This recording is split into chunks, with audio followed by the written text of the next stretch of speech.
this 27th chapter, fictional characters. तो सबसे पहले raise your hand to answer this. What do you understand by the word fictional? तो chapter का नाम है फिक्शनल कैरेक्टर्स, तो इसका मतलब क्या है? सबसे पहले what do you understand by the word fictional? Raise your hand to answer the question. Does anybody know the Hindi translation for the word?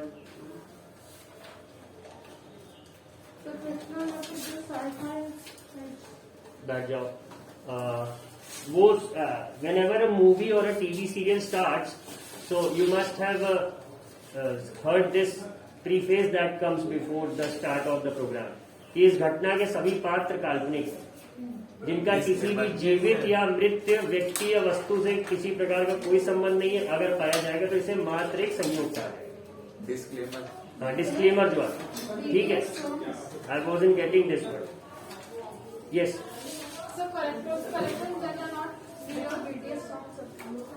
हाँ, ये सही है.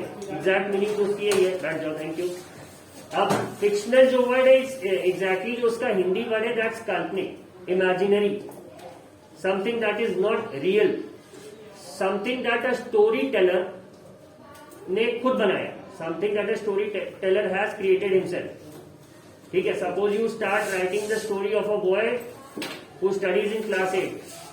अब जब तुम्हें उसकी कहानी लिखनी है, so you allot a title to him by yourself. तुम कोई भी नाम दे दोगे उसको, रोहित है, राज है, एनीथिंग. ठीक है. तो ऐसे कैरेक्टर क्या है? क्या वो लिटरली एग्जिस्ट करता है? नहीं. क्या उससे मिलता जुलता कोई करता है? May be. अपने आसपास के किसी को ध्यान में रख के तुम कुछ लिखोगे या कुछ करोगे. मैंने जैसे स्टोरी राइटिंग होती है इंग्लिश में, तो जो स्टोरी राइटिंग का कॉम्पोजिशन आता है ना, कि एक लाइन लिखी रहती है, फिर डॉट डॉट डॉट, अब उसके आगे अपनी स्टोरी बनाओ. So what ever you right in it, वो कैसा होता है? कुछ इमेजिनरी होता है, कुछ रियल होता है. यस सर, आप फ्राइडे को फेस कॉपी सबमिट किए थे. हाँ सर, उसमें चेक करिए सर. मेरी है सर, वो डाले. ठीक. विवेक यादव, हाँ तुम्हारी मेरे पास है अच्छी. आई यूज छुट्टी में ले लो. ओके. ठीक. तो ये था आपका फिक्शनल. तो ये जो आपका 27 चैप्टर है, it is about that only. और फिक्शन की जहां बात आती है, लिखने की जहां बात आती है, that field is always related to literature. ठीक है. साहित्य, that Abhishek sir already tells you quite nicely, या तरन्नुम मैम इंग्लिश में आपको पढ़ाती है. So whatever stories you read over there, कुछ तो मान लो रियल होंगी, बट कुछ इमेजिनरी सी होती. जैसे एक हम लोगों ने नॉवेल पढ़ी थी अपने टाइम पे, the adventures of Tom Sawyer. तो ये मार्क ट्वेन नाम के एक राइटर ने लिखा है. एक गांव में एक लड़का है टॉम सॉयर, उसके लाइफ के ऊपर उन्होंने कहानी लिखी. या फिर एक बहुत फेमस राइटर है चार्ल्स डिकेंस. ठीक है. He has written also a number of short stories, novels. तो उसमें एक थी the life of David Copperfield, हमने ये पढ़ रखी थी. तो ये क्या है? These are imaginary character. Actual में ऐसा कुछ नहीं. उन्होंने उसका लिखा कि कैसे उसकी लाइफ बड़ी शुरू की चैलेंजिंग थी, बाद में कैसे उसकी लाइफ प्रोग्रेस होती है. The stories about that. तो ये क्या है? It's all fiction. आप जो सोच के लिखते हो, इमेजिन करके लिखते हो, that doesn't exist in the real world, which is a phantom of imagination. काल्पनिक. Exactly the word. तो यही है इसके बारे में. अब जैसे इन्होंने कुछ 10 कैरेक्टर्स के नाम लिख रखे हैं. शर्लॉक होम्स, ये नॉवेल है. तो इसी का जो राइटर है वो किसने लिखी है, ये बताना. Sherlock Holmes is sir Arthur Conan dial.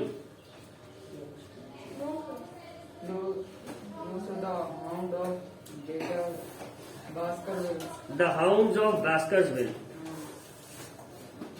ये उन्होंने शर्लॉक होम्स के ही एक केस के बारे में. But who is ultimately the writer of the novel? ये शर्लॉक होम्स का ही पार्ट है. ठीक है.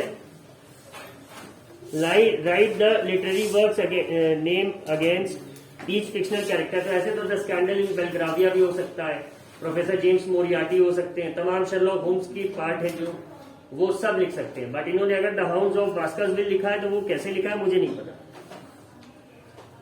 Write the literary works name against each fictional character. So what are they asking? Are they asking about the writer और अच्छा किस novel से, हाँ ये जो 10 ऑप्शन दिए हैं इसमें से इसका आंसर यही होगा, द हाउंड ऑफ बास्करविल। इसमें क्या होता है कि शर्लॉक होम्स और इनके जो पार्टनर है वॉटसन, डॉक्टर वॉटसन, ये लोग एक बास्करविल जगह है वहां जाते हैं, तो वहां पे पता लगता है कि जंगल में एक डरावने से हाउंड्स है। Hounds is basically a breed of dog. तो वहां पे कोई पास में एक वेपन फैक्ट्री है जहां पे केमिकल्स और एक्सपेरिमेंटेशन के कारण उनके जो हाउंड्स है वो एकदम मॉन्स्ट्रस हो गए। तो उसी के बारे में ये पूरी कहानी, द हाउंड्स ऑफ बास्करविल। कैसे शर्लॉक होम्स उसका पूरा मिथ डिबग करता है, कैसे वो जानता है असलियत क्या है। उसमें इसकी कहानी का एंड ऐसा है कुछ कि इसमें जिस एरिया में उस डॉग को स्पॉट किया जाता है वहां पे एक पर्टिकुलर तरह की गैस इवॉल्व हुई। वो पास की फैक्ट्री में उन्होंने क्रिएट करा था during a time of war कि अगर उस गैस को कोई इनहेल कर लेगा तो जो आदमी है वो बहुत ही एंजाइटी और डर लगने लगेगा उसको, अचानक से अपने आसपास की चीजें उसको बहुत बड़ी बड़ी दिखने लगेंगी, डर जाएगा, डिप्रेशन टाइप का कुछ। अब chemical that interferes with your mind. तो वहां पे उसी गैस के रिसाव की वजह से जो भी उसे सूंघ लेता था उसे एक नॉर्मल सा पपी भी बहुत मॉन्स्टरस सा डॉग नजर आए, डरने लगता। तो यही चीज बाद में वो फाइंड आउट करता है, and the person responsible for all this, जिससे कि ये हो रहा था कि यहाँ पे मॉन्स्टर्स डॉग्स है, बट रियलिटी में ऐसा नहीं होता। खैर, सेकेंड है पीटर पैन। इसमें आंसर इसने लिख तो रखे हैं, answer must be given at the back. तो पीटर पैन का क्या है? The little white bird. किसी को इसकी स्टोरी पता है? नहीं, let's move on. Santiago, The old man and the sea. The old man and the sea, ठीक है। Scarlett O'Hara, Gone with the wind. Gone with the wind, third. ठीक है। तो थर्ड का कौन सा? फॉल्स्टॉफ, हाँ तो थर्ड का क्या? थर्ड का सैंटियागो का। ये लोग जो बता रहे हैं the old man and the sea, ठीक है। स्कारलेट ओहारा, फॉल्स्टाफ। फॉल्स्टाफ का क्या है? Henry Ford. हेनरी फोर्ड, ठीक है। हकलबेरी फिन का तो the adventures of Huckleberry fin, ये हम लोगों ने पढ़ रखी है, मार्क ट्वेन ने लिखा है इसे, ठीक है। Snowball, The farm. Animal farm. Animal farm. Answer check कर लीजिए, क्रॉस चेक कर लीजिए। Global का क्या है? फोर्थ स्कारलेट ओहारा का है जो इसने मार्क कर रखा है, गॉन विद द विंड। और Huckleberry. The adventures of Huckleberry fin ये है फिफ्थ का, सॉरी सिक्स्थ का। सिक्स्थ का आंसर ई ऑप्शन The जो नीचे दिया हुआ। Adventures of Huckleberry Finn. हाँ, फिफ्थ का क्या? फिफ्थ का है तुम्हारा फॉल्स्टाफ का। अभी किसका बता रहे थे ये लोग? Fifth का गॉन विद द विंड ही बता रहे थे, फॉल्स्टाफ। Henry Ford. हेनरी फोर्ड बता रहा है। अगर कोई प्रॉब्लम हो तो हम क्रॉस चेक कर सकते हैं। This is why I have open Google Chrome. Falstaff को भी करो। The Artful Dodger. is a fictional character who appears in 3 plays by William Shakespeare। तो वो 3 plays में से किसी एक का नाम हमें मिल जाएगा। Henry Ford पर लिखा हुआ है part. सर वो सर ऑन एंड ओवर में लिखा हुआ The है। part पर Henry Ford लिखा हुआ है. हेनरी फोर है, ना कि फोर्ड। So Ford है इसमें. हाँ, Henry Ford, the H option, ठीक है। अब इसके बाद स्नोबॉल हो गया। The artful dodger. Dodger word, dodge करने का क्या मतलब होता है? Raise your hand to answer. Yes, तो dodge करना मतलब बचना. बचना, चकमा देना। डॉजिंग बुलेट्स मतलब कि गोलियों से बचना, ठीक है। तो द आर्टफुल डॉजर क्या है? ये किसी ऐसे आदमी के बारे में कहानी होगी जो बहुत आर्टिस्ट टाइप का और बचता रहता है सब, मे बी पुलिस से, may be might be a thief, Sir Oliver. ठीक है। Sir Oliver Twist. इधर है. ऑलिवर ट्विस्ट तो ये नाम ही है इसका, the artful dodger. Yes sir. Let us check it.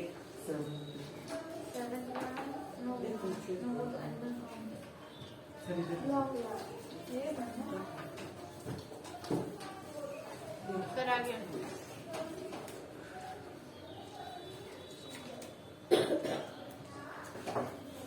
Oliver Twist, Yes sir. ठीक है। इसके बाद क्या है, एलिस, तो एलिस इन वंडरलैंड है, और बेकी शार्प वैनिटी फेयर, ठीक है। तो ये हो गया आपका कि कौन सा कैरेक्टर किस नॉवेल का।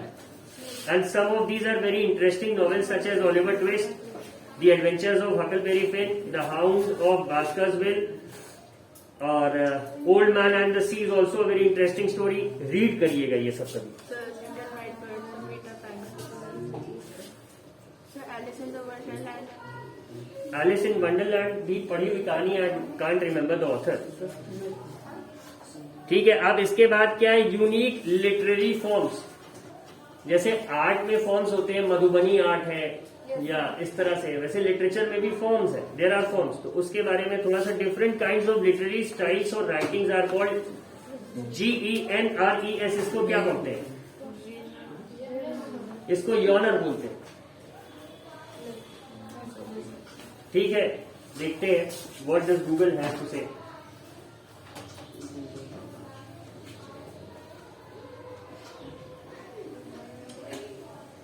What's the spelling? GENRES.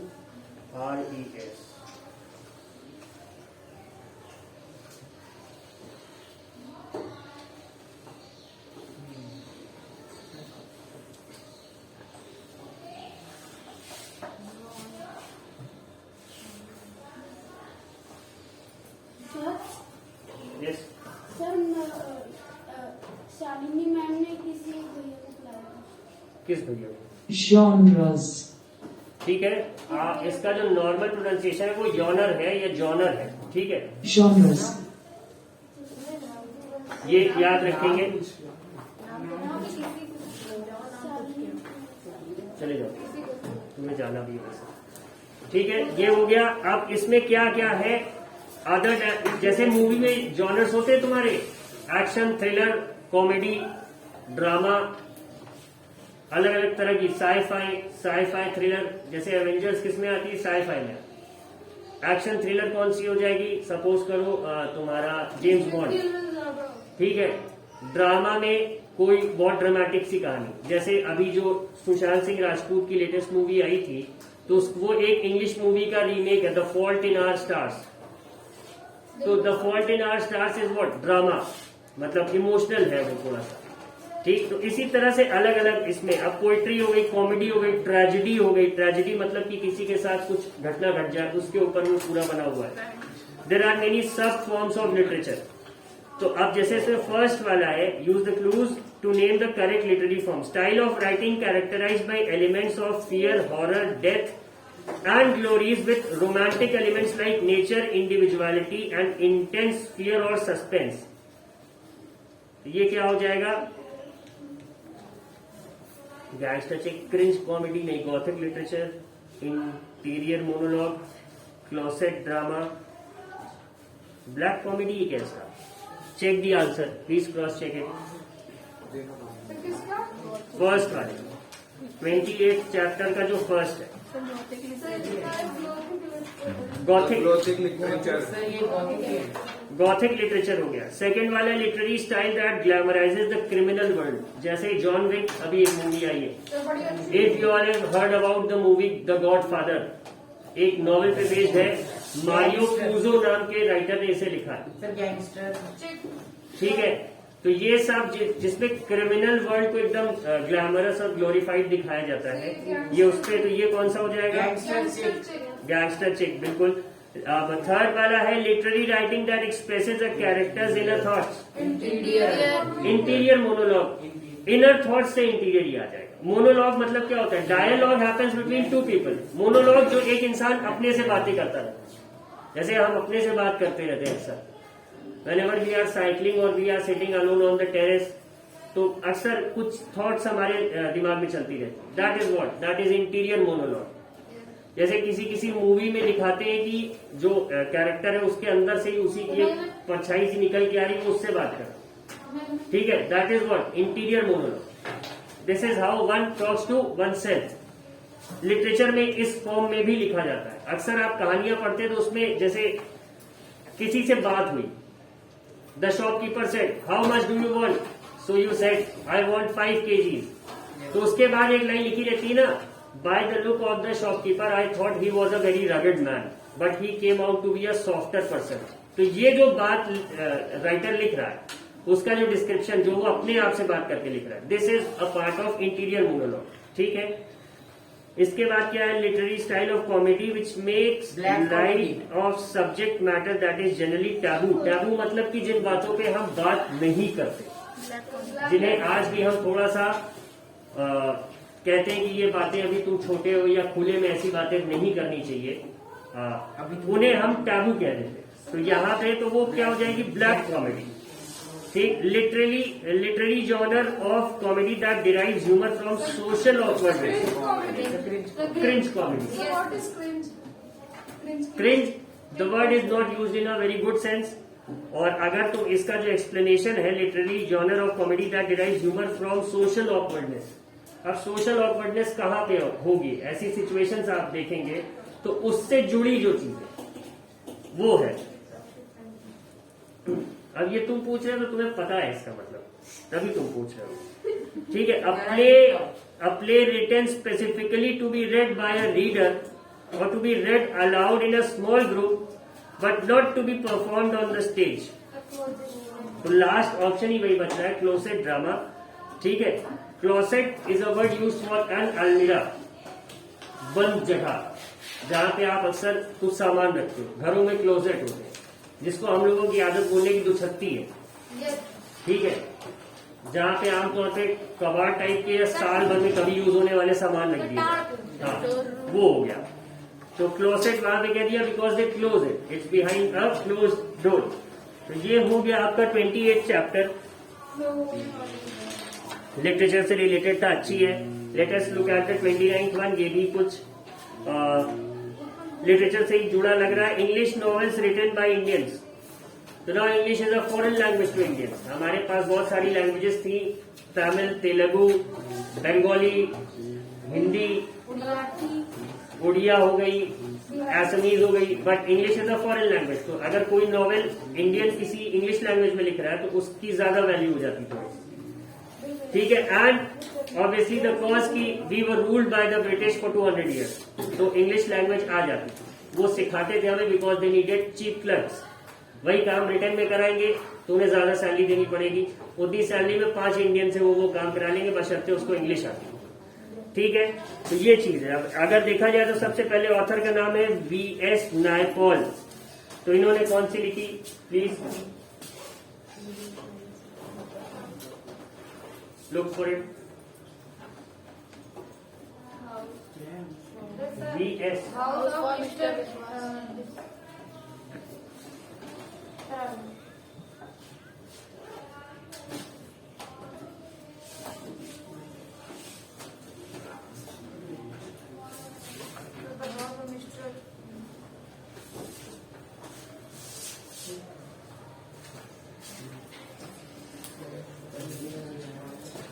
Trinidad and Tobago.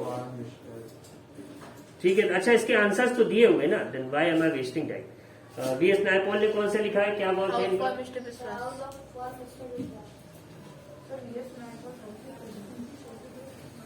House of mister Biswas. ठीक है. The second one Cyrus Mistry. Who is he? हाँ, साइरस मिस्त्री है कौन? रिसेंटली ही was in news for what? He was fighting a legal case against the Tata. नहीं पता, चलो कोई बात नहीं. बट इसका वर्क क्या है? Shalimar the clown. ठीक है. The third one R.K. Narayan.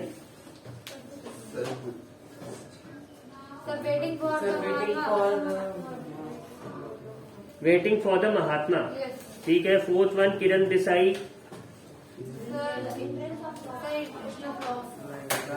Chronicles of a cox bearer है क्या?